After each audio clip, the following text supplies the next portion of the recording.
बिस्मिल्लाहिर्रहमानिर्रहीम। अस्सलाम वालेकुम नाजरीन, मैं सरवत वलीम हूँ और आप लोग प्रोग्राम नाइट एडिशन देख रहे हैं। नाजरीन, नए और पुराने पाकिस्तान के मानने वालों के बीच पंजाब में इलेक्शन को लेकर ठीक ठाक तनाज़ा कई महीने से जारी है। ऐसे में मुल्क के आर्मी चीफ का पार्लियामेंट में दिया गया ये बयान बड़ा ही सिग्निफिकेंट माना जा रहा है कि हमें नए और पुराने पाकिस्तान की बहस को छोड़कर अब हमारे पाकिस्तान की बात करनी चाहिए।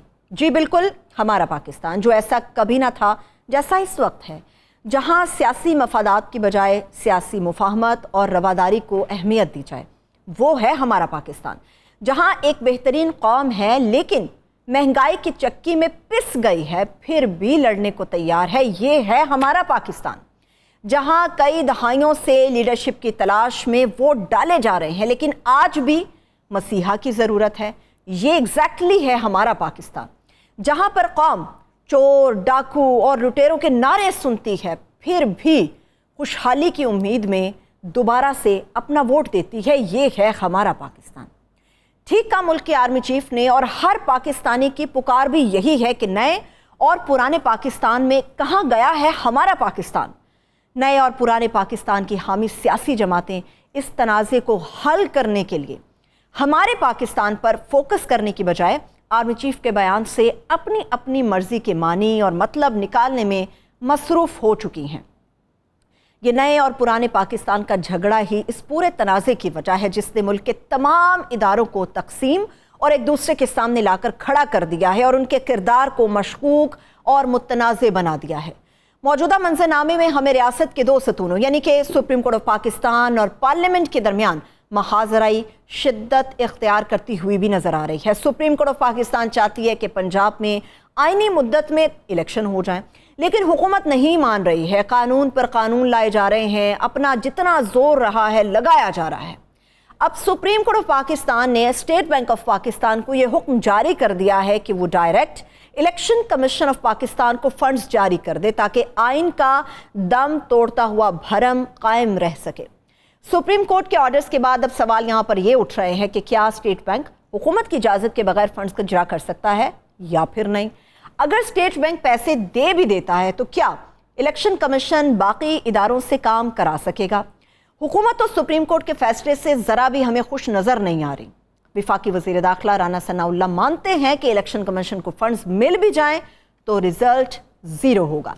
तमाम स्टेक होल्डर्स के दरमियान इत्तेफाक राय के बगैर ये सब बेसूद रहेगा। नाज़रीन, एक तरफ पुराने पाकिस्तान में सुप्रीम कोर्ट के फैसले को हम नहीं मानते का शोर है तो दूसरी तरफ नए पाकिस्तान में इनकलाब का नकारा बच चुका है। अगर सुप्रीम कोर्ट के फैसले पर इलेक्शन नहीं होते तो अवाम के पास इनकलाब के सिवा तो कोई रास्ता नहीं बचेगा। फवाद चौधरी साहब मानते हैं कि इलेक्शन ना हुए तो अवाम को अपने हुकूक के लिए सरों पर कफन बांध कर इस्लामाबाद की तरफ निकलना पड़ेगा। मुझे कहने दीजिए कि मैं सोचने पर मजबूर हूं कि इस नए और पुराने पाकिस्तान की लड़ाई में हमारे पाकिस्तान का आखिर क्या बनेगा।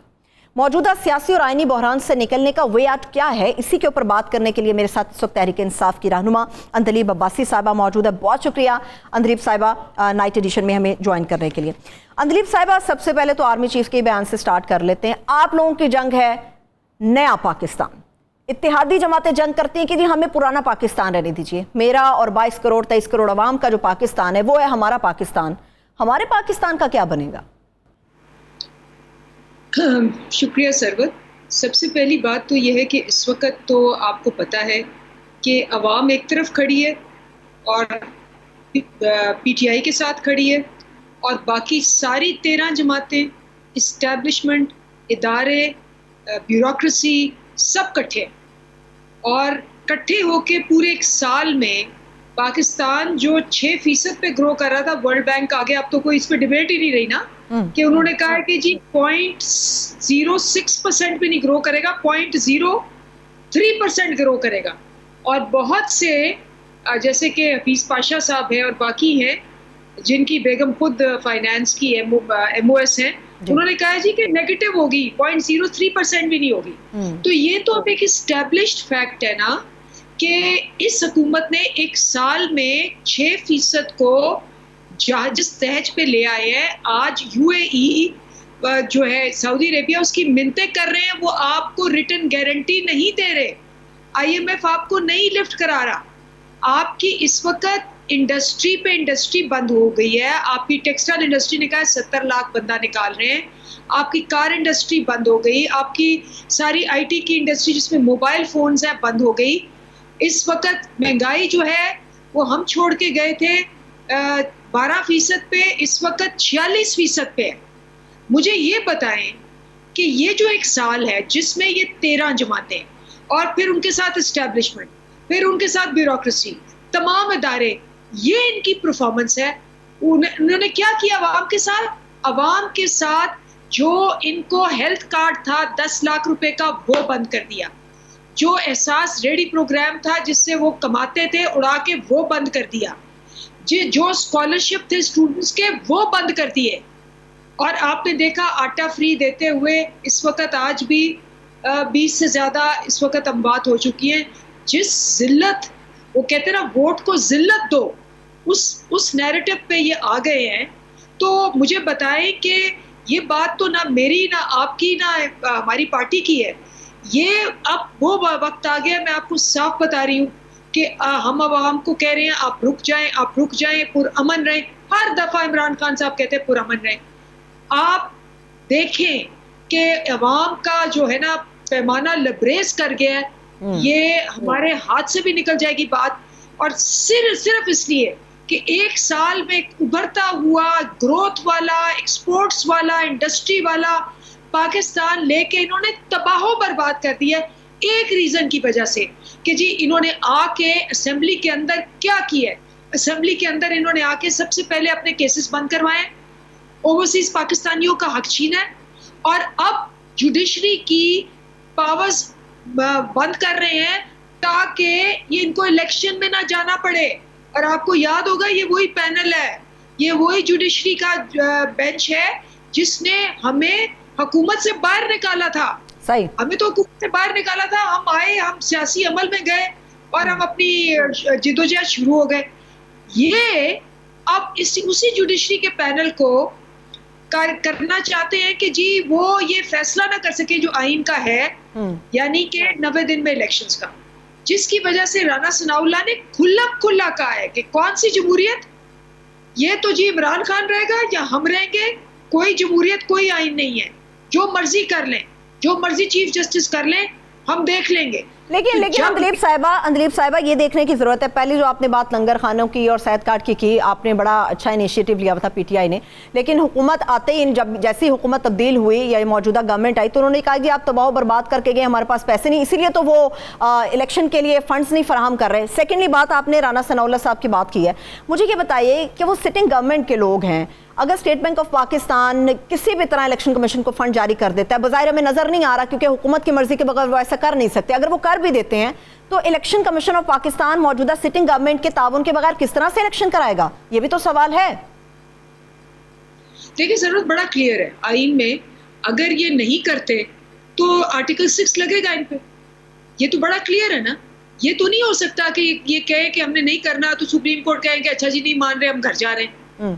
ये तो आपने आइन अगर इम्प्लीमेंट करना है तो आइन के अंदर ही आपको आइन के साथ खड़े होने की और आइन के खिलाफ खड़े होने की क्लियर है।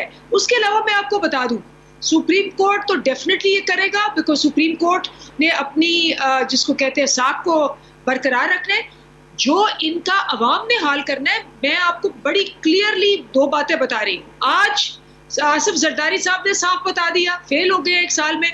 उन्होंने कहा जी, ये कहते थे ना कि हमने अपनी सियासत घुमाई है, रियासत बचाने आए हैं, क्योंकि महंगाई बढ़ी थी, महंगाई तो अब हो गई 46%। आसिफ जरदारी ने अपने इंटरव्यू में कहा है कि जी हम आए इसलिए थे क्योंकि हमें पता चला था कि इमरान खान ने 2035 तक रहना है, तो हमने कहा कि हमारा क्या बनेगा। उन्होंने साफ कह दिया कि हम तो आए थे क्योंकि हमें ये डर था कि हमें तो इक़्तिदार मिलेगा ही नहीं। ये आसिफ जरदारी का इंटरव्यू है, आपने भी देखा होगा जियो टीवी पे। तो बात ढकी छुपी नहीं रही। इन्होंने क्या नहीं किया, इन्होंने हमारे 3000 लोगों को पकड़ा है, इन्होंने हमारे बुजुर्गों को मारा, बच्चों को मारा, औरतों को मारा, केसेस किए 150 केसेस, आज भी अली जैदी को उठा लिया है, अली अमीन गंडापुर को उठा लिया है। उसके बाद इन्होंने गरीबों का पेट काट दिया, वो एक केला खरीदने जोगे नहीं रहे इस रमजान में, वो फल नहीं खरीद सकते, वो आटा खरीदने जोगे नहीं रहे, उसके अलावा इन्होंने क्या किया, इन्होंने सारे बुनियादी हक खत्म कर दिए, ओवरसीज पाकिस्तानियों के भी और यहाँ भी। ये क्या समझते हैं कि ये अगर मुशर्रफ से और ज़ियाउल हक से बदतर आमरीत की हरकतें करेंगे तो यहाँ कोई ज़ॉम्बीज़ बैठे हैं, इनको तो पता ही नहीं कि अब इनका क्या असर होने वाला है। तो इसलिए ये वहां बढ़ के मारना, इन्होंने हम पे कातिलाना हमले किए, इन्होंने इमरान खान को कत्ल करने की कोशिश की, गोलियां मारी, मैं भी वहां थी, 13 बंदों को गोलियां मारी, मुझ पे 7 केसेस किए, अब ये दोबारा कत्ल करने के प्लान बना रहे हैं। ये कातिल है, ये आइन शिकन है, ये आमिर है, ये फाशिस्ट है। ये समझते हैं कि लोग बेवकूफ हैं, लोगों को पता ही नहीं कि ये क्या कर रहे हैं। खुल्लम खुल्ला ये धमकियां दे रहे हैं। इनके बयानात को इंटरनेशनल मीडिया ने उठाया है कि राना सनाउल्लाह कह रहा है कि जी कत्ल करना पड़े, जो कुछ भी करना पड़े, या ये है या हम हैं। तो फिर मुझे बताएं बाकी पीछे रह क्या जाता है? सिर्फ ये रह जाता है कि अवाम जो है वो किस वक्त उठेगी। बहुत शुक्रिया। तहरीक इंसाफ की रहनुमा अंदलीब अब्बास साहिबा हमारे साथ मौजूद थे। आपके वक्त के लिए बेहद शुक्रिया। नाज़रीन, अब एक छोटी सी ब्रेक की तरफ बढ़ते हैं, ब्रेक से वापस आके कंटिन्यू करेंगे, हमारे साथ रहिए।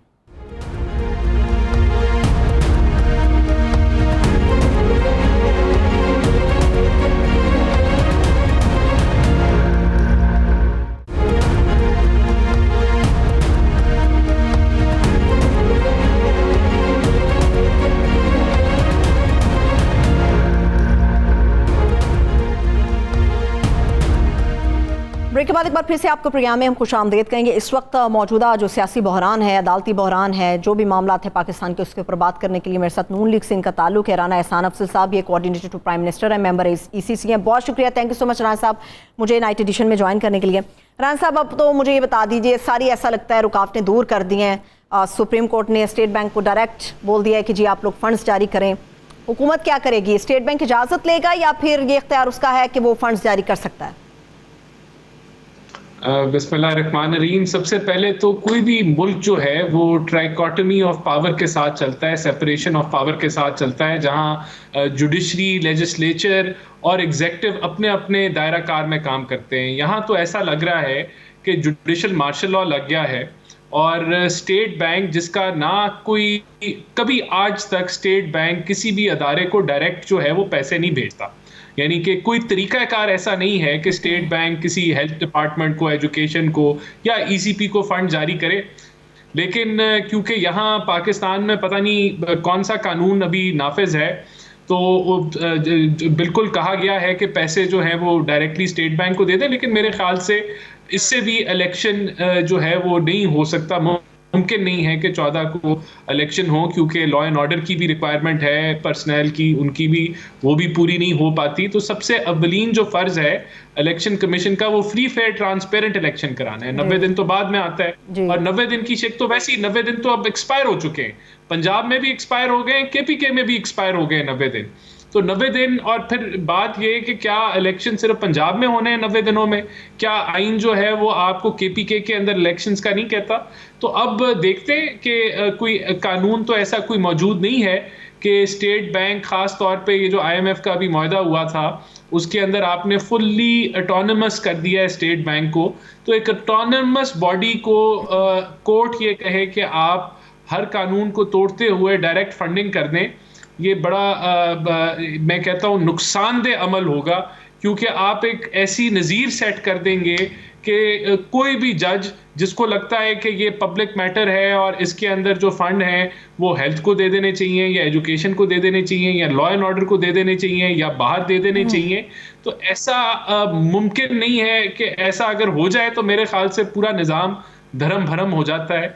तो देखते हैं कि कल जो मंडे को क्या होता है। लेकिन अगर पैसे आ भी जाएं तो तब भी मैं समझता हूं कि इलेक्शन जो है वो फ्री फेयर ट्रांसपेरेंट इतनी जल्दी नहीं हो सकते। सही है, ठीक है। लेकिन राना साहब, ये भी तो आप देखिए ना कि जब आप लोग सियासतदान आपस में एक दूसरे के साथ बैठ के मसाइल का हल नहीं निकालेंगे तो कोई तो आईनी इदारा हरकत में आएगा, और सुप्रीम कोर्ट ऑफ पाकिस्तान इसीलिए हरकत में आ गया। 2 सूबों के अंदर इस वक्त गवर्नमेंट ही नहीं है, केयर टेकर सेटअप पूरा चल रहा है, और उसको निगरान हुकूमत को आप आईनी मुद्दत से ज़्यादा लंबा या तवील नहीं कर सकते हैं। तो 2 असम्बलियाँ तहलील हो चुकी हैं, बहरान वहीं का वहीं है, आप लोग इलेक्शन नहीं कराना चाहते, वो लोग इलेक्शन मांग रहे हैं, सुप्रीम कोर्ट कह रहा है कि इलेक्शन करा दो। तो हल तो कोई तो निकालेगा, सुप्रीम कोर्ट ने यह हल निकाल लिया, आप लोग इलेक्शन की तरफ जाने दें बात को।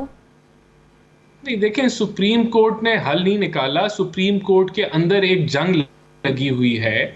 सुप्रीम कोर्ट के फैसले बहुत सारे उसमें जो है मुतनाज़े हैं।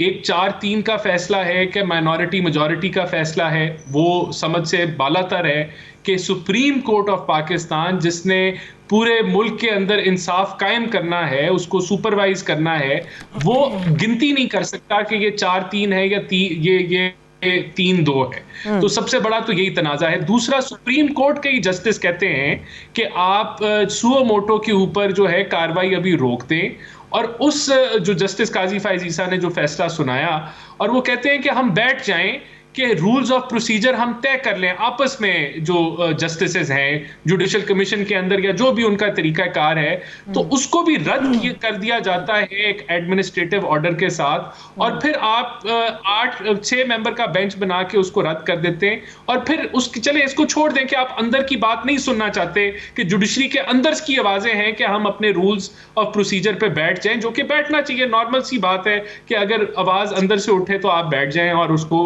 रिन्यू कर ले, लेकिन चलें आप वो नहीं करना चाहते। दूसरी तरफ लेजिस्लेशन होती है, असेंबलियां अपना रोल अदा करती हैं जिस मकसद के लिए वो बनती हैं, कि वो बिल बनाती हैं, और वो बिल अभी बनता भी नहीं है, अभी एक्ट की सूरत वो शक्ल इख्तियार भी नहीं करता, और आप रद्द कर देते हैं उसको एक 8 मेंबर के बेंच बना के। और जो बेंच आप बनाते हैं उसमें ना आप KPK से जज लेते हैं, क्या KPK से कोई काबिल जज नहीं है, ना आप बलूचिस्तान से जज लेते हैं, ना आप कोई सीनियर जज उसमें बैठाते हैं, और वो बिल जो है, जो एक्ट है, वो चीफ जस्टिस की पावर्स का जो है तयन कर रहा है। तो चीफ जस्टिस खुद उसमें बैठे हैं उस बेंच में, तो ये भी कॉन्फ्लिक्ट ऑफ इंटरेस्ट है। तो सुप्रीम कोर्ट के अहकामात सर आंखों पे, लेकिन अगर सुप्रीम कोर्ट के अंदर इतना बड़ा बहरान होगा, जंग होगी, और वहां भी सुप्रीम कोर्ट भी तो आखिर किसी कानून के तहत है, और वो कानून अगर जो है आप रद्द कर देंगे, तो फिर जाहिर सी बात है सब कुछ जो होगा वो मुतनाज़ा होगा। तो बेहतर है कि सुप्रीम कोर्ट अपने घर को ठीक करे, उसको ठीक करे। ये 2 सुप्रीम कोर्ट्स का मामला जो बन चुका है उसको एक करे, तो फिर ये चीजें आसान होगी, वरना सब कुछ मुतनाज़ा होगा। सब कुछ जो है, जो वो करेंगे भी, अगर अहकामात उनके पूरे हो जाते हैं तब भी मुतनाज़ा होगा, जो कि इस मुल्क के लिए नुकसानदेह। सही है, ठीक है। चलिए, बादले नाख्वास्ता सही, आप लोगों की चाहत के बगैर सही इलेक्शन हो जाता है 14 मई का, बावजूद इसके कि आप लोग चाहते कि इलेक्शन ना हो क्योंकि मुतनाज़ इलेक्शन होगा। मगर इलेक्शन से पहले ही वज़ीर दाखिला साहब राना सनाउल्लाह साहब अगर ये कह दें कि जी इलेक्शन हो भी गया तो रिजल्ट 0 होगा, किन बुनियादों पर आप लोग रिजल्ट से पहले रिजल्ट अनाउंस कर रहे हैं? ये बात भी तो मुतनाज़ है, इसके ऊपर भी एक और मामला उठेगा और PTI इस बात को लेकर और सड़कों पर आएगी, अदालत के अंदर जाएगी। इलेक्शन किसका होना है? सियासी जमातों का होना है ना। तो 11-12 सियासी जमातें जो हैं वो कह रही हैं कि इलेक्शन जो है वो पूरे मुल्क में एक साथ करा दें। तो यहां अगर आप एक जमात के लिए आप 63A की तशरीह आपने कर दी जो उनको फेवर करती है, उसका रिव्यू आपने सुना नहीं, अब आप इलेक्शन करा रहे हैं तो पंजाब में करा रहे हैं, KPK में आप करा नहीं रहे। तो यानी कि अगर आप जो है वो इलेक्शन इस तरीके से कराएंगे और 11 या 13 जमातें जो हैं उनके एतराजात या उनके जो मामलात या जो भी वो उनकी जो वॉइस रेज कर रही है जो लॉजिकल है उसको रद्द कर देंगे, तो इलेक्शन तो मुतनाज़े होंगे, उसका कोई फायदा नहीं होगा, लड़ाई झगड़ा तो नहीं खत्म होगा, वो तो और एक नई शक्ल इख्तियार कर लेगा। तो यही बात है ना, इलेक्शन जिन लोगों के होने हैं, जो स्टेक होल्डर हैं, उनको आपने सुना नहीं। आपने हुकूमती जो PDM के जो लॉयर थे उनको तो आपने सुना नहीं, आपने उनको सुनना पसंद नहीं किया सुप्रीम कोर्ट ने। तो ये मामला देखें, जिन लोगों ने इस इलेक्शन के अंदर हिस्सा लेना है उनके आप आवाज को रद्द कर दें। एक जमात बुला लिया ना आपको, राना एहसान साहब, आप लोगों को बुला लिया ना, 2 मई की गालिबन तारीख है, आप लोगों को भी बुला लिया सुप्रीम कोर्ट ने। जी बिल्कुल, तो अगर देखते हैं क्या नतीजा निकलता है और उसके अंदर हम अपनी राय देंगे, और हमें उम्मीद है कि ये वन वे जिस तरह मामला चल रहे हैं उस तरह अगर चलते रहे तो फिर तो कोई रिजल्ट नहीं निकलेगा। आप एक जमात के लिए अगर सारे फैसले आपने एक जमात के लिए करने हैं और ये सारी, तो फिर इससे कोई सोल्यूशन नहीं निकलेगा। सही है, सोल्यूशन के लिए जो पाकिस्तान पीपल्स पार्टी कदम उठा रही है, कल हमारे इस शो के अंदर कमर ज़मान कायरा साहब हमारे साथ थे, तो कायरा साहब ने कहा कि जनाब हम तो मुज़ाकरात की बात करें, एक पैनल भी बना दिया है। क्या आप लोग तहरीक इंसाफ के साथ, पीपल्स पार्टी की मैं बात नहीं कर रही, मैं सिर्फ नून लीग की बात कर रही हूँ, क्या नून लीग तहरीक इंसाफ के साथ मुज़ाकरात करना चाहती है, करेगी? अगर करेगी तो आप लोगों की डिमांड क्या होगी? देखिए, नून लीग जो है वो हुकूमत नहीं कर रही, PDM हुकूमत कर रही है। देखिए वजीर आजम तो आपकी जमात का है ना, वजीर आजम तो राना साहब आपकी जमात का। अब ये कोलिशन हुकूमत है, हमारे एक कोलिशन पार्टनर JUIF वाले, उनको इतराज है कि हम मुज़ाकरात ना करें। मेरा मकसद आपको बताने का ये है कि जब तक PDM सारी जमातें मिलकर फैसला नहीं करती कि मुज़ाकरात होने चाहिए हैं, किस नौयत के होने चाहिए, तब तक मुज़ाकरात PDM हुकूमत के लिए मुमकिन नहीं है। अगर नून लीग में कुछ आवाज़ें हैं कि मुज़ाकरात होने चाहिए, नेशनल डायलॉग की भी बातचीत है, कुछ आवाज़ें हैं कि नहीं होने चाहिए, वो एक तरफ रखते हैं, लेकिन जो फैसला होना है कि हुकूमत ने मुज़ाकरात में बैठना है या नहीं बैठना, वो PDM ने करना है। ठीक है राना साहब, मुझे ये बताइए कि चलिए दोनों तरफ अभी हमें तनाव ही नज़र आ रहा है, बावजूद इसके कि मुज़ाकरात की बात पीपल्स पार्टी कर रही है, तनाव दोनों तरफ अभी बाकी है। मुझे ये बताइए कि आज फवाद चौधरी साहब ने ये कह दिया कि जी इनकलाब आ सकता है, और इनकलाब तो सरों पर कफन बांध कर ही आता है। इस इनकलाब के मुंह को खून तो जिले शाह की हलाकत के साथ लग गया, अगर ये खुदा ना खास्ता बात आगे बढ़ गई तो ये तो हाथ में किसी की नहीं रहेगी। तो क्या ख्याल है, बैठे आप लोग टेबल टॉक कर लें? देखिए इनकलाब तो हमने लॉन्ग मार्च में देख लिया था कि 3 घंटे इनकलाब चलता था 24 घंटे में, बाकी 21 घंटे वो सोने चला जाता था। इनकलाब ना इस्लामाबाद पहुंच सका, और जिले शाह की अगर आप वफात की बात कर रहे हैं, सबको अफसोस था, लेकिन उसके माँ बाप से जाके पूछें जो वो सवाल कर रहे हैं PTI को कि किस तरीके से उनका बेटा उनसे छीन लिया गया, किस मकसद के लिए छीना गया, और किस तरीके से उसकी जो लाश के ऊपर सियासत करने की कोशिश की गई। तो मैं समझता हूँ जिले शाह की जो वफात का बहाना तो PTI ने कोशिश की इससे सियासी फायदा लेने के लिए, लेकिन उसके माँ बाप ने वो सारा चट्टा खट्टा खोल दिया और जो सवालात उन्होंने PTI से किए। तो मैं समझता हूँ इनकलाब तो ना ये पहले ला सके ना ये अब ला सकेंगे, क्योंकि ये खुद एक लोटों की बनी हुई जमात थी जो इस्टेब्लिशमेंट के कंधों पे चढ़ के आई, और आज ये झूठ की बुनियाद के ऊपर अपनी सियासत कर रहे हैं। पहले आलमी साजिश का धोखा दिया अवाम को, फिर उससे मुकर गए, फिर आर्मी चीफ को जो है वो उसकी तकर्री को मुतनाज़ा बनाया। तो ये सारे मामलात अवाम समझती है। फिर एक फ़र्द वाहिद ने असेंबलियाँ डिज़ोल्व करनी के मुल्क में इस्तेहकाम ना हो, तो ये जो फितना ज़दा सियासत है इसको अवाम बखूबी समझती है। सही है, अभी ऑलमोस्ट तो कंप्लीट हो गया केयरटेकर गवर्नमेंट का दौरानिया जितना भी था। अब जो फैसले होंगे वो तो राना साहब गैर कानूनी तौर पे तस्वुर किए जाएंगे। क्या नून लीग ये गैर कानूनी मामला लेकर आगे चलेगी? अब करेंगे क्या? इलेक्शन में जाने के अलावा तो कोई दूसरा हल नहीं बाकी बचा। आइन क्या कहते हैं? देखिए ये तो इसके ऊपर तो जो केयर टेकर हुकूमत का अभी तो टेन्योर नहीं खत्म हुआ, लेकिन अगर जो केयर टेकर चंद दिन बाकी हैं, चंद दिन बाकी, तो मेरे ख्याल से इसका कोई एक उनको एक्सटेंशन मिल जाएगी, आईनी तरीके से ही मिलेगी। और केयर टेकर हुकूमत हमने नहीं बनाई, केयर टेकर हुकूमत जो है वो ऑपोजिशन और गवर्नमेंट की मुशावरत के बाद आईनी तरीके से वो मामला हम लोग खुद मिलके नहीं हल कर सके, तो ECP ने हल किया। तो वो एक आईनी हुकूमत है जिसकी आईनी तौर पे जिसको एक्सटेंशन मिल जाएगी। ये कोई पहली दफ़ा नहीं होगा कि केयर टेकर हुकूमत को चंद माह की एक्सटेंशन अगर मिल जाए। सही है, ठीक है। अब माशाल्लाह से हमने देखा कि नवाज शरीफ साहब रूबा सेहत है, उन्होंने उम्रे की सआदत भी हासिल कर रहे हैं, सऊदी अरब के अंदर हैं। मरियम साहब भी वहीं पर मौजूद हैं। बड़े लोग ये बात कर रहे हैं अल्हम्दुलिल्लाह बेहतर हैं, सफ़र भी कर सकते हैं। तो पाकिस्तान का सफ़र कब करेंगे? इंशाल्लाह जी, पूरी PMLN की ख्वाहिश है कि मियाँ साहब जो हैं पाकिस्तान आए, और उससे हमारी पार्टी को काफ़ी फ़ायदा होगा। जो वर्कर्स हैं उनके जोश और वलवले में बड़ा फ़ायदा होगा। तो हमारी तो, लेकिन मेरे पास कोई ऐसा सच कोई डेट नहीं है। डेट अगर हमारी जो है वो अगर कोई अनाउंस हुई तो मेरे पास ये इन्फॉर्मेशन नहीं है, लेकिन हम सब की ख्वाहिश है कि मियाँ साहब हमारे साथ हों। सही है, लेकिन राना साहब ये तासुर बड़े तकवीत पकड़ रहा है, बड़े हलकों के अंदर ये बात हो रही है कि जब तक पंजाब फतह नहीं हो जाता नून लीग से, तब तक तो मुश्किल है मियाँ साहब का वापस आना। क्या ये बात दुरुस्त है? देखिए पंजाब तो इंशाल्लाह जब भी इलेक्शन हुए, 14 मई को भी अगर इलेक्शन हुए तो हम उसको जो है ज़रूर फतह कर लेंगे, और पंजाब PMLN का है और PMLN का ही रहेगा इंशाल्लाह। ठीक है, तो मुझे ये बताइए कि आप लोग कब फिर अब हमारे पाकिस्तान की बात की तरफ बढ़ रहे हैं? जो आर्मी चीफ ऑफ पाकिस्तान ने बात की है, उन्होंने ये बात की है कि जनाब हमारे पाकिस्तान की तरफ जाना चाहिए, नया पुराना छोड़ देना चाहिए। आप अभी भी पुराने पे रहेंगे या हमारे पाकिस्तान की तरफ जाएंगे? देखिए हम तो पाकिस्तान के मफाद में ही जो है वो सारे काम कर रहे हैं। ये हुकूमत जो 7 साल की हुकूमत थी कोई इलेक्शन ईयर के अंदर बिजली, पेट्रोल, गैस को महंगा नहीं करता। ये सारे मजबूरी के फैसले थे और अगर हम ना करते तो मुल्क दिवालिया हो जाता। तो हम हमेशा हमारे पाकिस्तान और पाकिस्तान के मुफाद के अंदर ही काम करते रहे और आगे भी करते रहेंगे। हमने वो फैसले किए जो सियासी तौर पे पॉपुलर नहीं थे लेकिन ज़रूरी थे मुल्क को दिवालियापन से बचाने के लिए।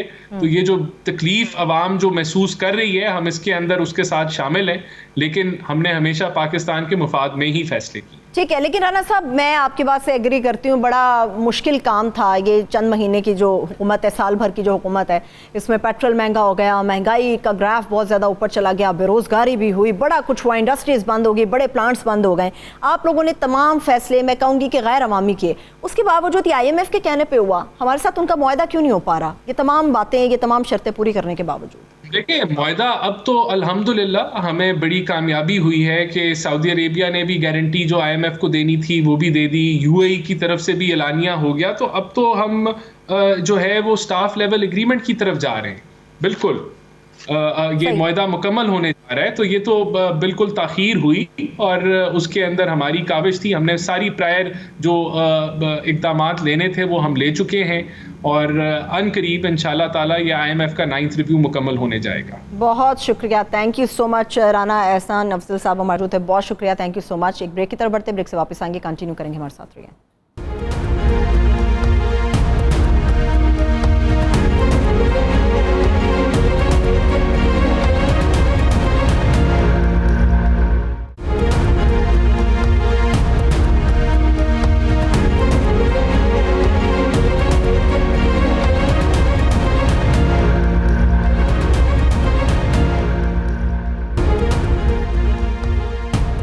ब्रेक के बाद एक बार फिर से हम आपको खुश आमदीद कहेंगे।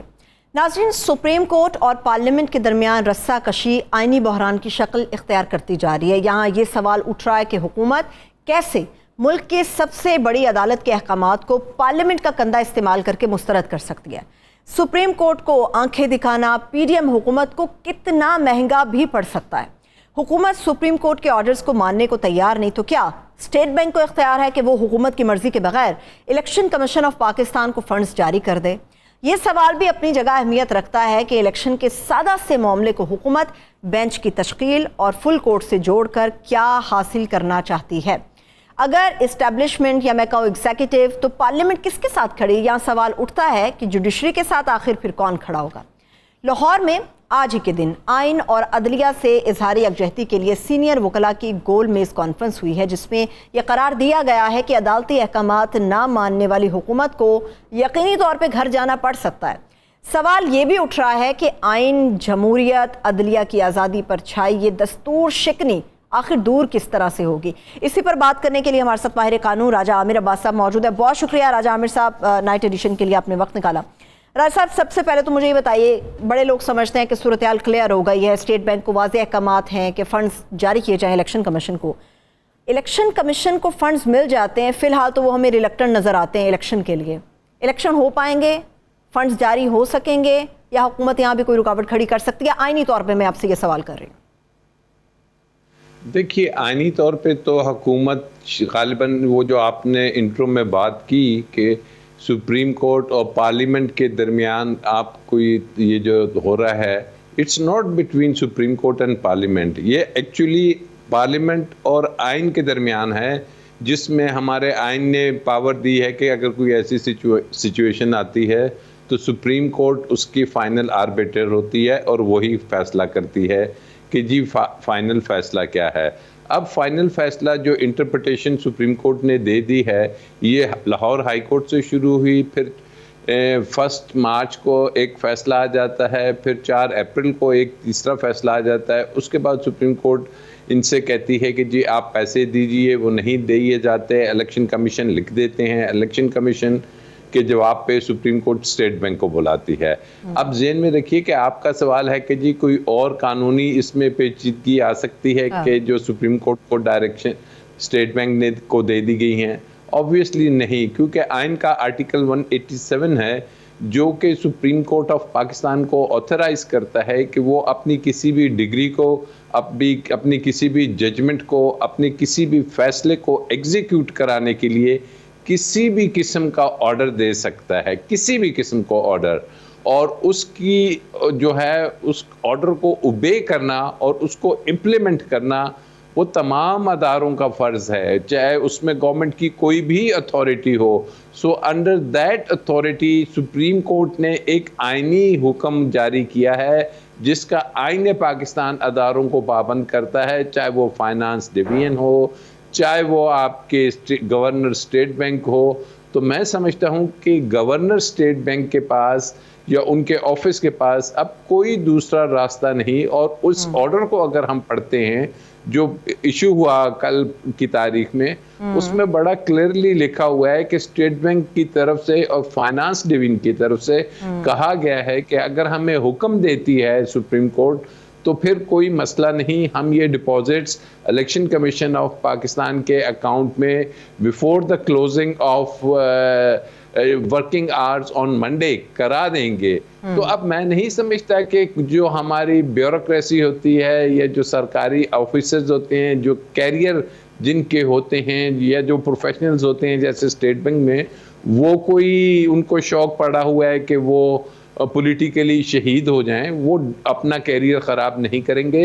ये पैसे आपको देखा नज़र आएगा कि कल नहीं मंडे की शाम तक इलेक्शन कमीशन ऑफ पाकिस्तान को दिस वे और दैट वे ट्रांसफ़र हो जाएंगे। ठीक है, लेकिन ऐसी भी बात है राजा साहब कि कोशिश की जा रही है कि किसी भी तरह इलेक्शन को पोस्टपोन करा दिया जाए, कोई रुकावट डाली जाए, कोई ताख़ीर आड़े आ जाए। अभी पिछले दिनों बाकायदा कन्वेंशंस के अंदर नून लीग ये एक कैंपेन चला रही थी, हमें ये मानना पड़ेगा, जजिस की तस्वीर थी, उनके खिलाफ बयानात थे, फिर अदलिया में तकसीम की बातें हुई, फिर फायज़ ईसा साहब को पार्लियामेंट बुला लिया गया इनकी गोल्डन जुबली के ऊपर। मेरा सवाल ये है कि अब तो बड़ी ख़तरनाक किस्म की अफवाह, मैं कहूँगी प्रोपेगेंडा हो रहा है कि जी जजेस आपस में दस्तों गिरेबां हो गए।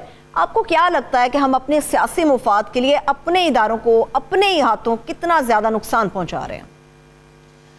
बड़ा अच्छा आपने और रेलेवेंट सवाल किया है सरवद। दिस इज़ वेरी अनफॉर्चुनेट कि जो मौजूदा हुकूमत है वो सिर्फ़ और सिर्फ एक जो आइनी रिक्वायरमेंट है, और वो ये कहती है कि जिसका प्रीएम्बल भी है, जिसकी बात कल वहाँ भी हमें सुनाई दी जो इजलास हुआ इन कैमरा पार्लियामेंट में, कि जी हुकूमत करने का हक अल्लाह ताला ने अवाम को दिया हुआ है थ्रू देयर ज़मीन पे, थ्रू देयर चोज़न रिप्रेजेंटेटिव्स, और जो चोज़न रिप्रेजेंटेटिव्स होते हैं वो डेफिनेटली केयर टेकर्स नहीं कहलाते।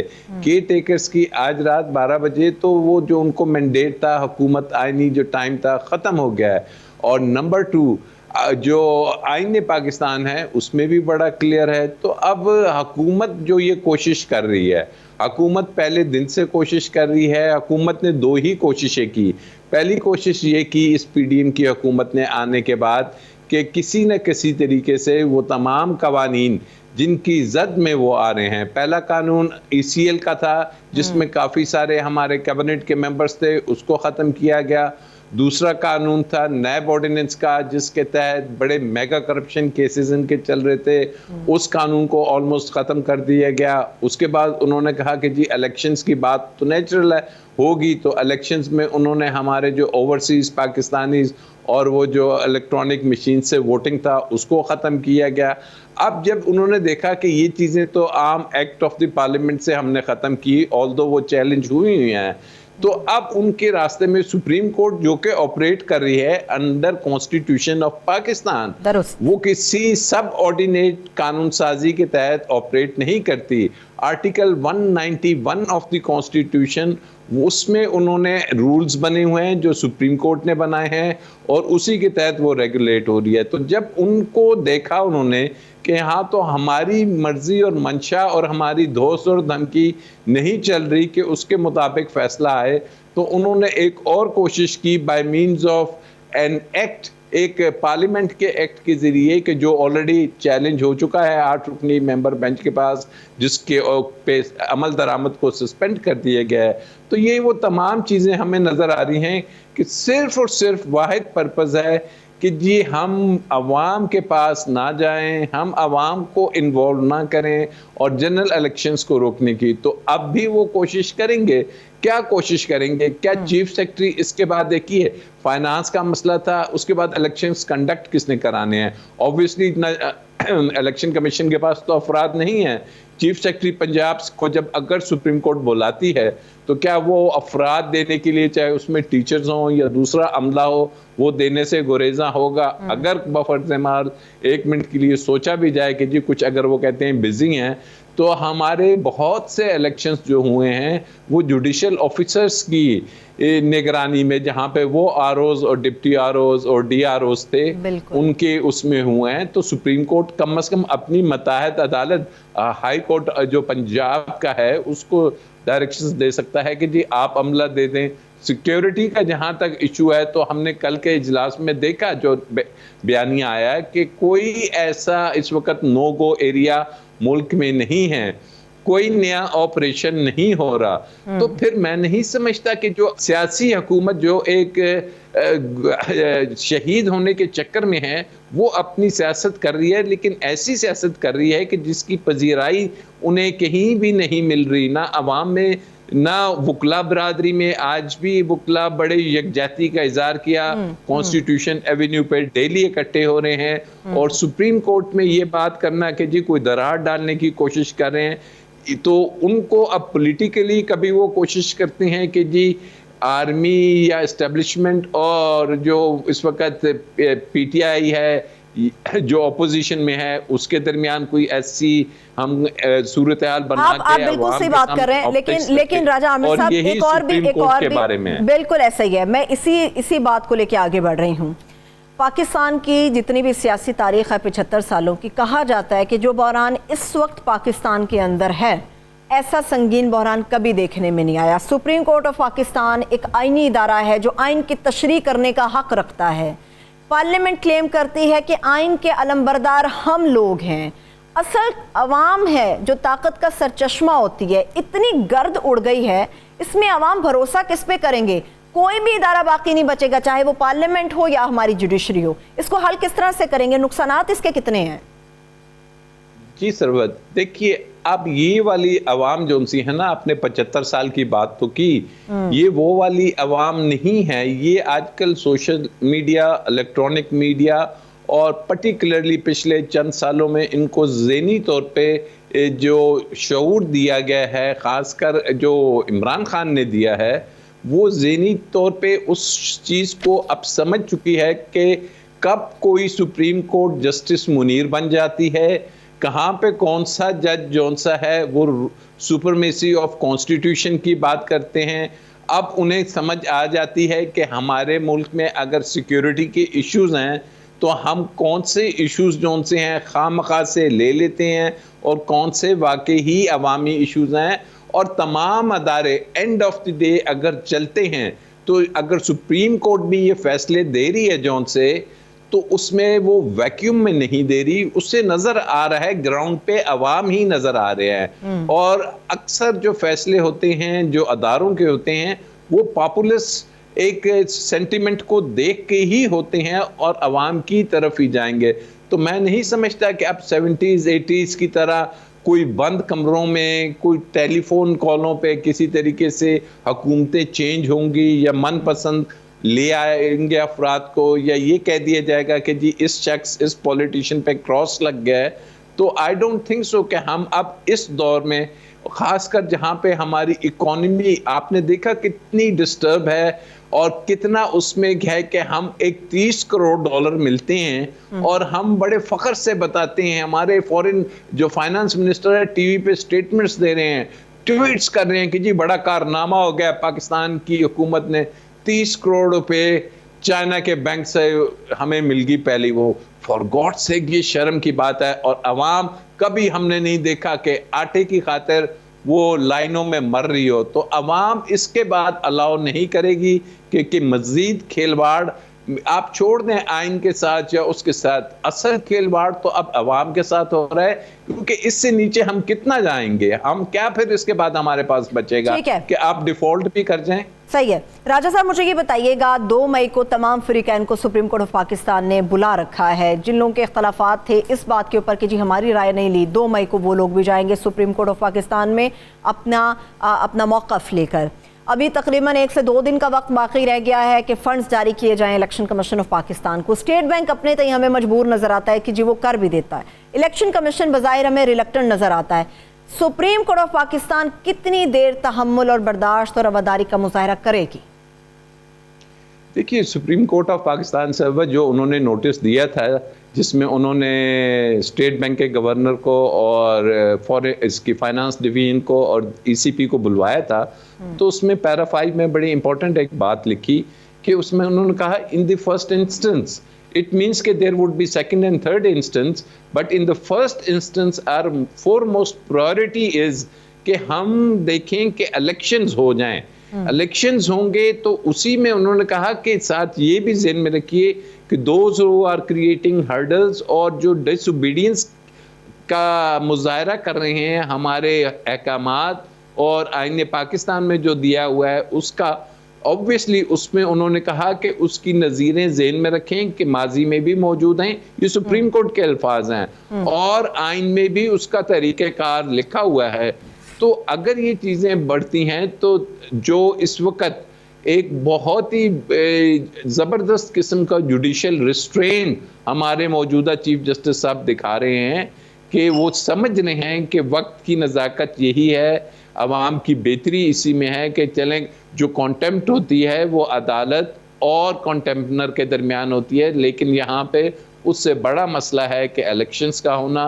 तो in the first stage they will go for the election और उसके बाद अगर ये होता है तो अगर यूसुफ रज़ा गिलानी नाअहल हो सकते हैं तो फिर मौजूदा वज़ीर आज़म अगर इससे बढ़ के कुछ और अहकाम करते हैं तो ऑब्वियसली उनका रास्ता भी नाअहली होगा, इससे आगे वो नहीं जा पाएंगे। सही है। एक और बड़ा अहम सवाल है, मैं आपकी मौजूदगी का फ़ायदा उठाऊंगी। मुझे बताइए राजा आमिर साहब की ये बात हो रही है किसी सतह पे कि शायद चीफ इलेक्शन कमिश्नर से रेजिग्नेशन जब लिया जाए तो उसके कॉन्सिक्वेंसेस क्या हो सकते हैं? इलेक्शन शायद पोस्टपोन हो जाएगा क्योंकि एक अहम सीट खाली होगी, मेंबरान की तादाद पूरी नहीं होगी। तो ऐसे में आइन के अंदर क्या गुंजाइश मौजूद है अगर ऐसा होता है? मैं सिर्फ एक सिचुएशन आपके सामने रख रही हूँ।